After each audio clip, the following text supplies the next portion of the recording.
Emancipation Day is of great historical significance to Jamaica and many other countries across the world that were formerly part of the British Empire.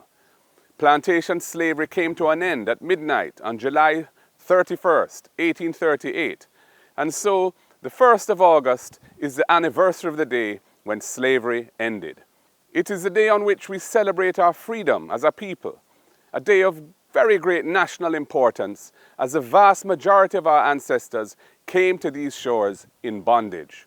Today, we remember the contributions of our ancestors to the freedoms we now enjoy, many of whom suffered and died in the fight for justice from the oppressive system in which they lived. As we remember, we also renew our commitment to defending the rights and freedoms won through our ancestors' blood, sweat, and tears over centuries of courageous struggle. Our history must fully recognize the central contribution and value of the resistance to slavery by the slaves themselves.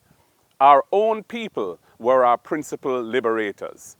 It was not willingly given to us by others, despite what they would sometimes have us believe.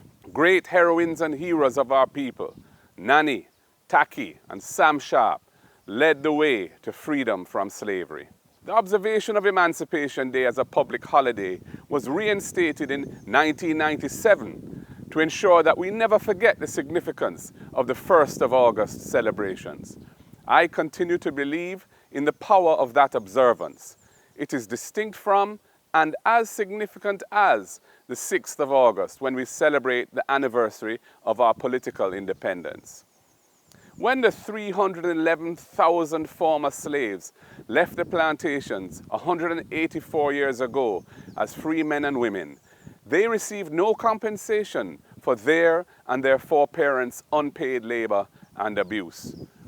This underscores the justice of the claim for reparations, a process that has received bipartisan support from successive governments for over a decade and is being pursued through the National Commission on Reparations and at the regional level by the CARICOM Reparations Commission. As Dr. Martin Luther King reminded us, the arc of the moral universe is long, but it bends towards justice.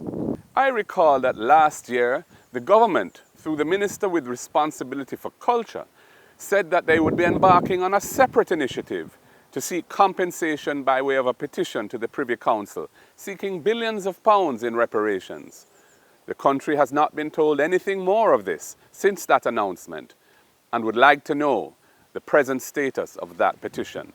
In addition to the outstanding claim for reparations, land remains an unresolved issue in Jamaica. Other than in a few historic free villages, the emancipated former slaves received no land or other assets to start their new lives. And even today, many hundreds of thousands of Jamaicans continue to live in informal settlements without security of land tenure or adequate supporting infrastructure. This is why government must step in to regularize their ownership and give these Jamaicans the fundamental economic opportunity and sense of dignity that come with owning the land where they live. Slavery was an exploitative system rooted in violence. Violent crime continues to sap our national energy, driving high levels of fear and dimming the flame of hope in our people. It is preventing our nation from achieving its full potential. We must emancipate ourselves from that aspect of mental slavery which makes us too quick to anger and too willing to use violence in our everyday lives. Emancipation Day 2022 is a time to recommit ourselves to peaceful coexistence, to tolerance for the views of others, and to love and respect for all. In celebration of the indomitable spirit of our foreparents, who would rather die upon yonder gallows than live in slavery, I wish you a happy Emancipation Day. God bless Jamaica, and God bless all our people.